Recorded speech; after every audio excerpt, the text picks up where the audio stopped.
This video is going to cover total view action and how to search for DSPs. So all of you are going to be working with a specific grade level, and I want to walk you through how to use TVA because you'll be able to use it a little bit to kind of pull kids on where, on the DSP numbers. So I'm showing you my admin because no kid is assigned to me, so I can't use TVA unless they're assigned to me, but you'll be able to use it the same way. So a couple ways you can get into TVA. It does have its own link, but if you're already logged into TotalView School, you can go over here to Quick Links and you can click TV Action. I also have it bookmark right here so I can get to it straight because I use it a lot doing basically any mass whole group stuff, a larger group, it's easy to use. So you can search by first name, last name. What we like is in your personal tracker or like in Jamie's tracker.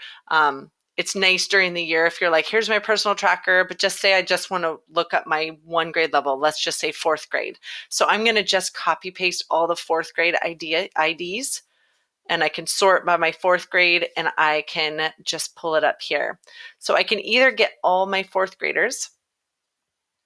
And what I like a little bit, I can tell right away, it says student ID, this number was not found, which means they're not in the system anymore. So more than likely it's withdrawn. So it's a fast way to find the withdrawn. Sometimes if it's more than one or two, it won't give you the rest of them. So you'll have to search it up, but it's kind of nice sometimes.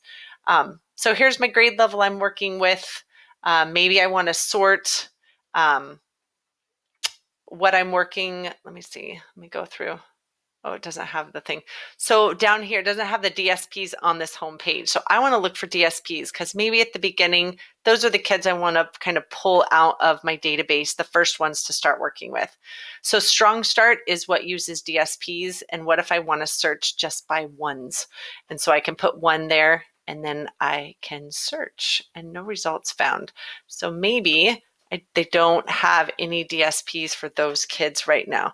So if I just click search and not give a specific one, they do show up the DSPs. So in this section that I chose, there's actually no DSP ones, and that's why it said no results. But if there were, you could just say, okay, these three kids are my DSP ones. They're going to be on my, my first maybe, I don't know what we want to call it, our caseload that I'm going to focus on and work with. So DSP ones, I would really recommend kind of using that as a guide on who to work for at first. The next one would be the reds. Those are returning, but those are the at-risk returning. So even though they're returning, they still had some trouble in school and probably need a little bit of attention. So that's one way you can use. That's what I like is because I can pull a bunch of student IDs and put them into one spot. You can also look at instructional levels, attendance, engagement, FAST, re-registration stuff, lots of different things you can pull from. And maybe you didn't have the student ID numbers, but you're like, okay, I'm working with all fourth and fifth grade in this school.